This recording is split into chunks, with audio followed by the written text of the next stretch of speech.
Assalamualaikum warahmatullahi wabarakatuh.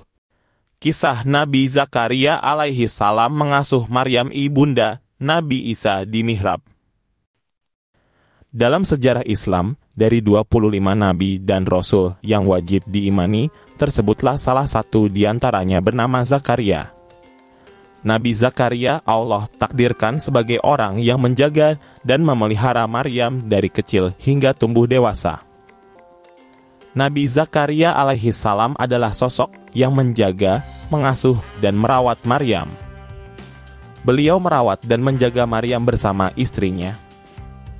Ayah kandung Maryam bernama Imran merupakan ulama Bani Israel yang pada saat itu mendatangi Nabi Zakaria alaihi salam untuk menitipkan anak perempuannya, yaitu Maryam. Sedangkan ibu kandung Maryam adalah Hana binti Fakudz yang juga merupakan saudara ipar dari Nabi Zakaria alaihi salam.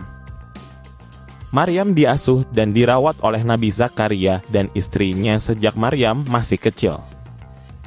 Meskipun bukan anak kandung, Maryam diperlakukan dengan penuh kelembutan dan kasih sayang. Bentuk kasih sayang kepada Maryam salah satunya adalah membuatkan tempat beribadah khusus untuk Maryam di Baitul Maqdis atau sekarang dikenal dengan Masjidil Aqsa.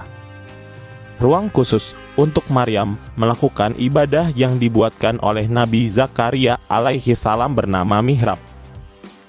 Hal tersebut menjadikan Nabi Zakaria alaihi salam sebagai orang pertama yang tercatat dalam sejarah membuat mihrab.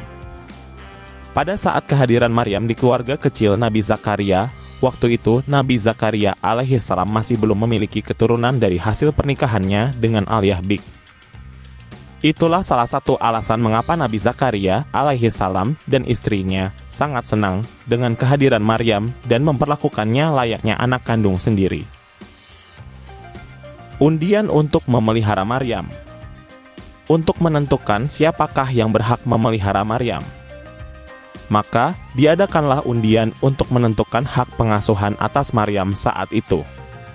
Sekalipun sebenarnya Nabi Zakaria memang paling berhak mengasuh Maryam, ia tetap luas dada menerima dengan penentuan berdasar undian itu sebab keputusan bersama lebih diutamakan daripada keinginan pribadi.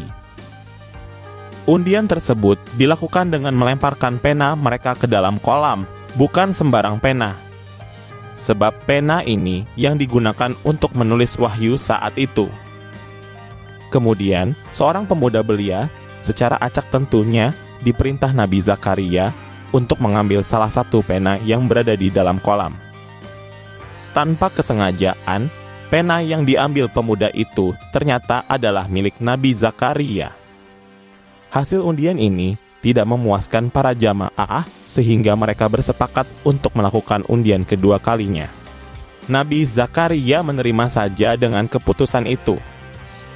Kali ini biarkan aliran sungai Ardan yang menentukan yang penanya mengambang duluan, dialah yang berhak, begitu kata para jemaah. Maka undian kedua dilakukan. Dan lagi-lagi pena Nabi Zakaria yang mengambang duluan. Tak sampai di sini, para jamaah bersepakat untuk mengadakan undian final. Ketentuan kali ini berbanding terbalik dari sebelumnya yang penanya tidak mengambang, dialah yang berhak mengasuh Maryam. Secara sepintas, tentu dapat kita tebak bahwa Nabi Zakaria tidak bakal menang sebab pada undian sebelumnya pena beliau yang mengambang sendirian. Nabi Zakaria tetap menerima hasil keputusan tersebut. Beliau tidak marah sebab para jamaah seakan tidak mau menerima dua hasil undian sebelumnya. Undian ketiga dilangsungkan. Hasil keputusannya tetap, ternyata Allah memang menghendaki Nabi Zakaria yang mengasuh Maryam kecil. Di bawah asuhan Nabi Zakaria dan istrinya, Maryam tumbuh menjadi perempuan yang salihah dan rajin beribadah. Ia bahkan tinggal dan beribadah di Baitul Maqdis bersama dengan Nabi Zakaria. Nabi Zakaria meminta keturunan. Ketika usianya semakin tua, Nabi Zakaria begitu mendambakan seorang anak. Tanpa berputus asa, ia memanjatkan doa dan permohonan kepada Allah siang dan malam. Ia berdoa agar dikaruniai seorang putra yang dapat meneruskan tugasnya berdakwah. Nabi Zakaria terus berdoa memohon keturunan. Ia khawatir jika tidak memiliki keturunan yang akan meneruskan tugasnya berdakwah, maka kaum Bani Israel akan kembali hidup dalam gelimang dosa. Allah kemudian berfirman, "Hai Zakaria, sesungguhnya kami memberi kabar gembira kepadamu akan seorang anak yang bernama Yahya, yang sebelumnya kami belum pernah menciptakan orang serupa dengan dia." Namun, Nabi Zakaria merasa ragu dengan apa yang didengarnya. Ia pun berkata, "Ya Tuhanku, bagaimana aku akan memperoleh anak, sedangkan istriku adalah seorang perempuan yang mandul dan aku sendiri sudah lanjut usianya?" Allah menjawab dengan firman-Nya, "Demikian itu adalah suatu hal yang mudah bagiku. Tidakkan aku telah ciptakan engkau, padahal engkau di waktu itu belum ada sama sekali?" Nabi Zakaria berkata, "Ya Tuhanku, berilah aku suatu tanda bahwa istriku telah mengandung." Allah berfirman, "Tandanya adalah engkau tidak dapat berbicara dengan manusia selama 3 hari berturut-turut kecuali dengan isyarat. Sebutlah namaku sebanyak-banyaknya serta bertasbihlah di waktu petang dan pagi hari." Tidak berapa lama kemudian, tiba-tiba saja Nabi Zakaria tidak bisa mengeluarkan suara sedikit pun dari mulutnya. Ia hanya bisa menggunakan isyarat ketika berbicara dengan orang lain.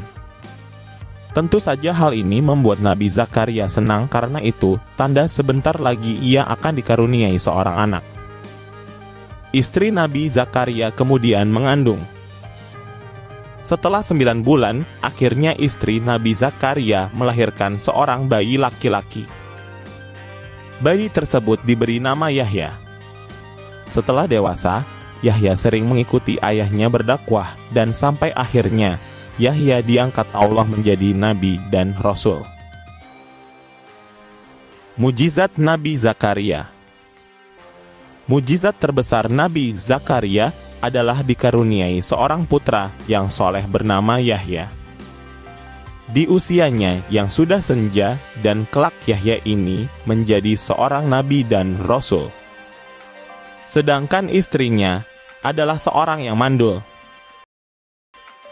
Demikianlah kisah Islami penuh hikmah tentang Nabi Zakaria alaihi salam mengasuh Maryam ibunda Nabi Isa alaihi salam.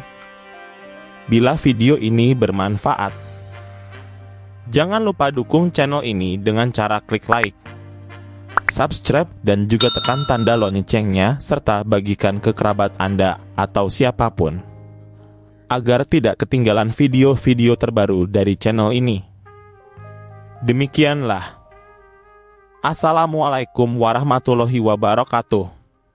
Sumber www.haibunda.com